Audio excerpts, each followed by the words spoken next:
Alguns chamam de contribuição, outros de direito, mas a grande maioria sabe que se trata de uma contribuição assistencial. Este é o Visão Libertária, sua fonte de informações descentralizadas e distribuídas. Ajude a propagar as ideias de liberdade. Deixe o seu like e compartilhe com seus amigos.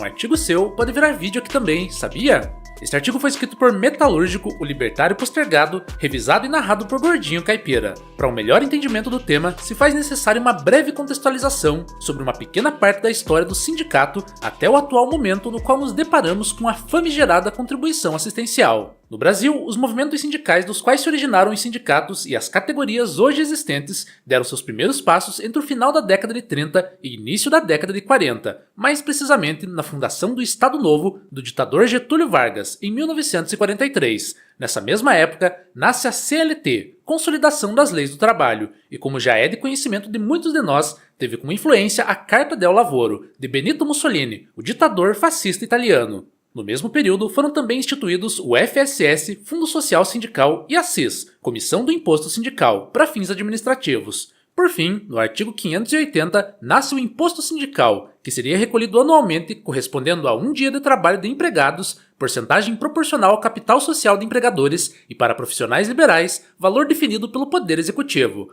Ainda sobre o supracitado artigo, consta que é datado, pasmem, de 1 de maio de 1943. Pois é, meu caro proletário, no Dia do Trabalhador, comemore com seus colegas e aproveite ao máximo esse lindo presente chamado Imposto Sindical. Outro ponto importante é que as instituições sindicais funcionavam sob total controle do Estado. Apesar dos pesares, não é difícil encontrar pessoas com coragem para, em pleno século XXI, se declararem getulistas. Com o advento da Constituição de 1946, surge a primeira discussão sobre a inconstitucionalidade acerca do imposto sindical. Entre as vozes que se levantaram a favor da inconstitucionalidade está Evaristo de Moraes Filho, autor de um anteprojeto a quem é atribuído a seguinte citação, abre aspas, além desse ponto de vista, o constitucional é o imposto sindical altamente inconveniente e nocivo, altera inteiramente a vida associativa, permitindo a formação de falsos líderes, dando aos sindicatos uma aparência de grandeza e de vida próspera, mas puramente matéria. Com ele, o sindicato acumula patrimônio e não as pessoas. Tem o cofre cheio e a assembleia vazia. Fecha aspas. Ao final do embate, o que mudou foi somente o nome. Sendo assim, o que era imposto virou contribuição. A tese de inconstitucionalidade é derrubada em 1967, diga-se de passagem, em mais um período de ditadura, até que se consolida na Constituinte de 1988, que não foi promulgada por um ditador, mas contou com a participação de alguns de seus admiradores. E assim chegamos ao atual cenário, no qual a base constitucional que foi preservada ao longo do tempo se resume em medidas provisórias que se tornaram leis definitivas, em que impostos são disfarçados de contribuições, em que ideias consumidas pela ação natural do tempo, para que não sejam descartadas definitivamente, são transformadas em reforma.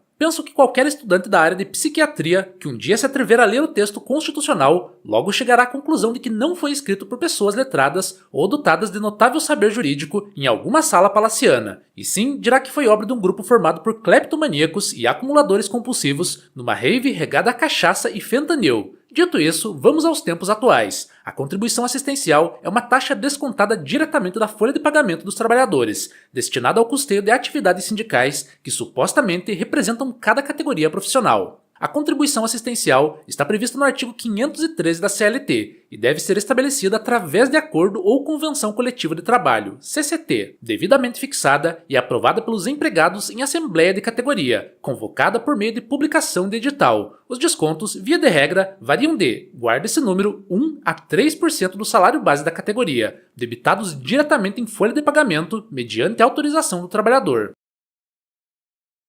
Dito isto, é fato que em 2023, por unanimidade, o STF, contrariando a reforma trabalhista de 2017, acolheu os embargos de declaração da Procuradoria-Geral da República para complementar a tese do tema 935, que reconheceu a constitucionalidade da contribuição assistencial para todos os empregados da categoria, inclusive não sindicalizados, desde que assegurado o direito de oposição. A Corte adotou um novo entendimento, ou se preferir, um entendimento acrobático jurídico, influenciados pelo impacto da reforma trabalhista que extinguiu a contribuição sindical obrigatória e reduziu significativamente o financiamento das entidades sindicais, fazendo a choradeira da pelegada esquerdista. Nesse contexto, a contribuição assistencial passou a ser vista como instrumento legítimo de custeio da negociação, desde que preservado o direito de oposição. O STF entendeu que, abre aspas, É constitucional a instituição, por acordo ou convenção coletivos, de contribuições assistenciais a serem impostas a todos os empregados da categoria, ainda que não sindicalizados, desde que assegurado o direito de oposição. Fecha aspas.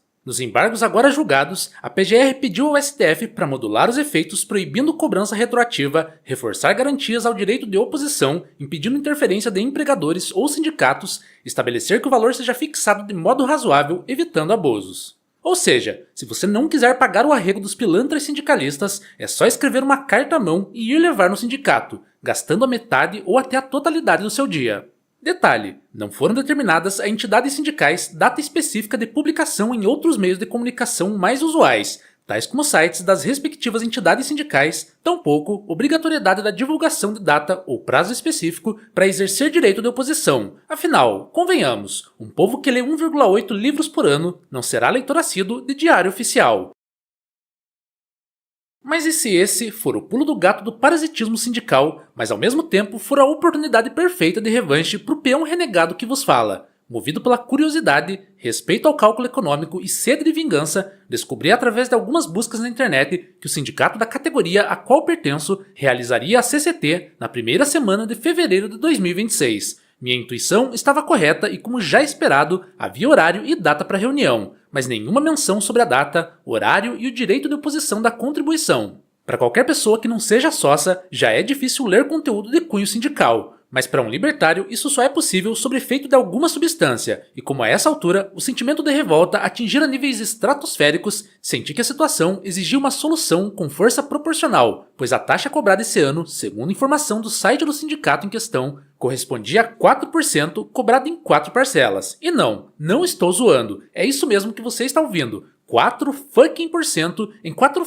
parcelas. Posso estar enganado, mas ao que parece, o fim da última parcela coincide com o início do período eleitoral, dando uma margem do que se pretende fazer com o suado dinheiro do trabalhador. Sendo assim, munido da informação que tenho, dou início ao meu plano onde utilizo uma das principais armas dos meus adversários contra eles mesmos, a Rádio Peão. Em poucas horas, todos os funcionários da empresa já tinham em seus bolsos uma cópia escrita à mão da declaração de oposição e um comentário sobre a cara de tacho dos atendentes do sindicato que faz lembrar a célebre frase de Nanda Guardian: "Um dia sem irritar um esquerdista é um dia perdido", mas meu intento ainda não foi alcançado, e embora eu saiba que essa humilde contribuição aqui pro Visão Libertária possa valer alguns satoshis, faço questão de fazê-la de forma gratuita, esperando que seja publicada a tempo de mais pessoas exercerem seu direito de oposição. Corre que ainda dá tempo. Quanto a você, caro amigo libertário, não hesite em avisar aquele seu amigo esquerdista, pois ver um eleitor petista negar a extorsão sindical, além de gratificante, faz parte da lista de hipocrisias que concordo. Obrigado pela audiência. Este é um canal colaborativo, participe você também. Cadastre-se agora mesmo em nosso site visãolibertaria.com e envie os seus artigos por lá. Os colaboradores recebem recompensas em Bitcoin. Inscreva-se no canal e clique no botão da campainha para ser avisado de novos vídeos. Até a próxima!